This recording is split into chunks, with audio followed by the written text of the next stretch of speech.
Let's study some Torah together. In the yearly Torah cycle, we are in the middle of the biography of Abraham.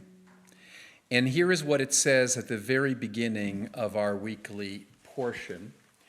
The Lord appeared to him by the terebinths of Mamre, and he was sitting at the entrance of the tent as the day grew hot.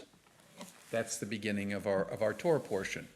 So what appears to be happening is God appears to Abraham at the moment when Abraham is sitting, not inside of his tent, trying to stay cool, but at its entrance, and it was getting hotter by the moment.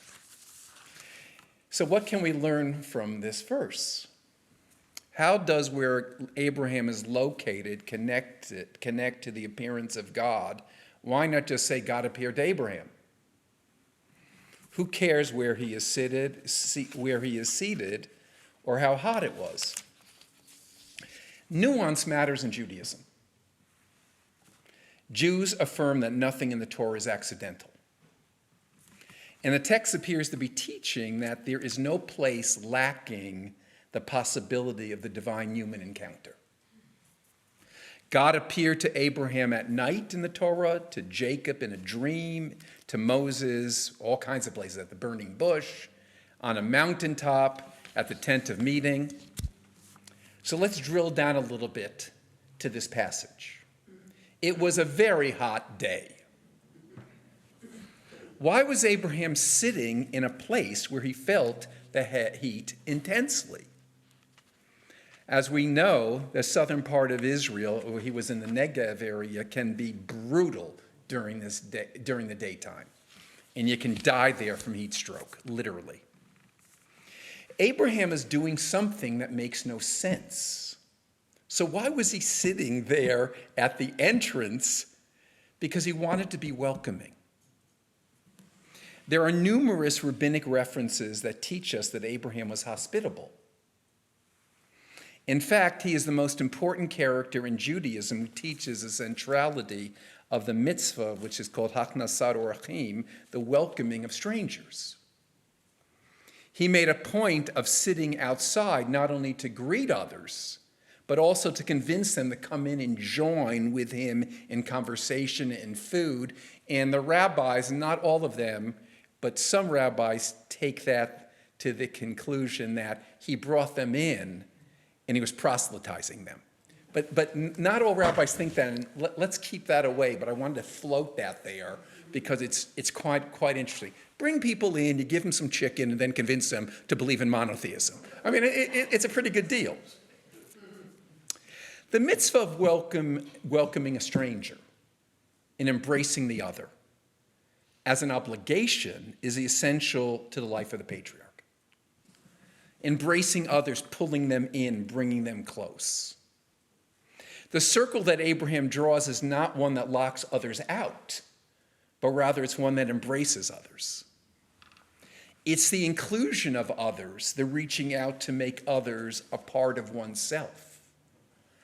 It is in these moments of bringing people together and reaching out to those whom we do not know and making them feel a part of ourselves that we experience God in our lives. It is when we sit at the entrance of the tents that God's presence is manifest to us. Buber taught, when two people relate to each other authentically and humanly, God is the electricity that surges between them. It's especially so when we sit at the entrance of our tents in conditions that are not conducive to bringing the stranger or reaching out to the other. It is easy to be embracing when it's cool and shady. All is well. It's far more difficult when the sun is blazing down and the heat becomes oppressive. It is especially in those moments that we put ourselves at risk and reach out to others that God can appear. God appears in moments of conscience. So often we shy away from controversy, from taking stands, which may get us into trouble. The text here indicates to us that it is in the heat when others would have left the entrance to the tent. It is in those moments when courage, principle, and morality are at risk in the heat of the day that we need to extend ourselves. Taking shade is not conducive to ethical action and awareness. Our community is facing a serious moral challenge. President Trump won, and that's not the challenge. It was an election, and that's the way it is, and we should honor that. But one of the themes of his campaign was his policy towards illegal immigrants. He ran on the idea that illegal immigrants are destroying our country. And there are various statistics offered up about the undocumented immigrant population in the United States. The left-leaning Center for American Progress puts the numbers at around 11.3 million, with 7 million of them working. President Trump called them murderers, who are the source of his claimed rise in violent crime. They are, quote unquote, poisoning the blood of our country. They are eating our pets. They are attacking villages and cities in America. This is just what he said. I'm not making this up. I'm reporting the news. They have bad genes. And according to President Trump, migrants are the cause of any economic woes that our people are feeling. And he dehumanizes migrants by spewing dangerous lies. There will be a roundup of all the undocumented immigrants, perhaps beginning on the day of his inauguration. Not only would such a mass deportation program create humanitarian crisis, what about more than 5 million US citizen children living with their undocumented parents? Do we divide families? And for many Jews, what is going to take place is nightmarish. Have any of us ever heard of never again? The real question is how any Jew remembering the Holocaust could support treating migrants in the way Hitler treated Jews, as a source of evil and a danger to their country, yet that is precisely what President Trump is advocating. How did Hitler speak about Jews? They were, quote unquote, poisoning the blood of true Germans. They were agents of evil like rats and cockroaches. They were attacking German men, women, and children. And they were implicated in Germans' ultimate humiliation, the treacherous surrender of World War I. All of this was part of an effort to treat Jews as non-human. President Trump's rhetoric is filled with mendacity. The crime rate among undocumented immigrants is lower than the crime rate in the general population. Other countries are not emptying their jails to send us criminals. Migrants are not eating our pets, and they don't have bad genes, and they're not poisoning our blood. And they are not the source of economic hardship felt by any American. Now, this might surprise you. I am in many ways very conservative. I don't believe in open borders. They must be secured. I don't think that people should come here illegally. We should enforce the laws, or the laws mean nothing. We should never have allowed 11 million undocumented immigrants to come into our country. A country has an obligation to control its borders. Republicans and Democratic administrations have both failed in this way and is shameful and irresponsible, in my opinion. Some civilized process needs to be created to address this issue. And hopefully we can find a structured, serious, humane way of changing the status of many undocumented immigrants to legal residents so that they can remain, and those residents who really shouldn't be here, I'm sure there are some, they should be sent back. But a Hitler-like approach is unacceptable. Can we American Jews accept rounding people up and putting them in detention camps? That cannot be our way. That should be deplorable to any Jew with connection to their heritage. Stripping citizenship from young people born in the country, separating children from their parents, rounding people up and expelling them without due process, degrading these people so that they are seen as subhuman, ignoring the fact that 7 million undocumented immigrants serve an essential role in the agricultural economy. We cannot stand by and hide in our tents because we don't want to get into something that's hot. And a Jew is the architect of much of this, Stephen Miller.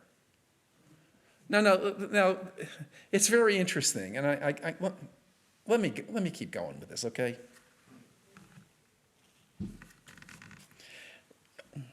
Rabbi Neil Kamas Daniels wrote this on November 4th, 2024. And this is pretty famous, but it's a follow-up. He said, in 2018, I delivered a high holiday sermon that received some notoriety because in it I spoke out against one of my former congregants. I promise you I'm not going to get up from another pulpit and speak negatively about any member of our congregation. That is a pledge to you. Okay, I promise. So don't do something terrible that I have to break my promise. Let me get back to what he's saying, what he wrote. I had something to say to my congregants about the policy, the immorality of which I felt I needed a vigorous Jewish American response, especially in my opinion because it was being championed by a Jewish American. That Jewish American was Stephen Miller, a senior advisor to then President Donald Trump. Miller initiated and directed the Trump administration's policy that forcibly separated young children from their undocumented parents, along with a score of other anti-immigrant proposals. I felt embarrassed and ashamed that a Jew in a leadership role could give voice and support to such inhumanity. Just reading what he wrote. And I felt further compromised because for a couple of years in Stephen Miller's childhood, his family belonged to my synagogue.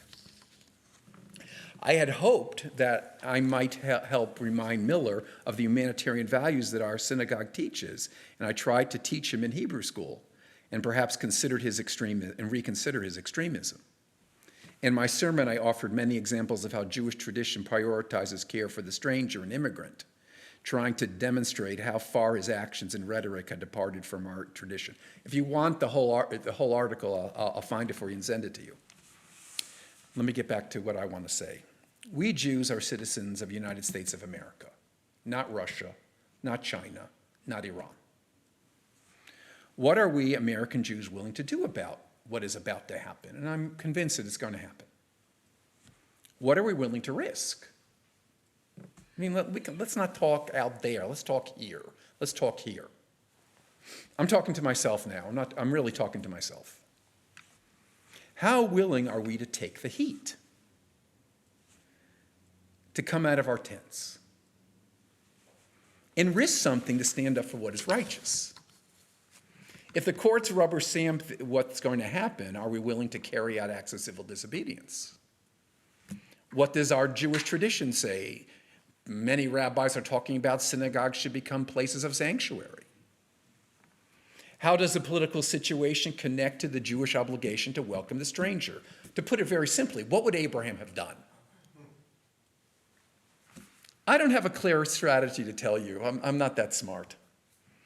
I am not certain what we individual Jews should do or what our synagogue should do, and I'm not sure how reactive our government would be towards those of us who stand up against these mass deportations. It's not just what happens, it's what happens to people who stand up. Okay? Perhaps those who oppose these actions would also be rounded up. I don't know. My challenge to us tonight is to be troubled, to be disturbed, to be frightened, to be horrified. That's the beginning of how you formulate a Jewish moral response. You don't start with solutions, you start with pain and that this is something that is horribly disturbing. Now, Jewish history is looking down on us. What lessons have we learned from the past? What lessons are we willing to teach the future generations by how we act today or fail to act? This is the great moment of truth for all of us.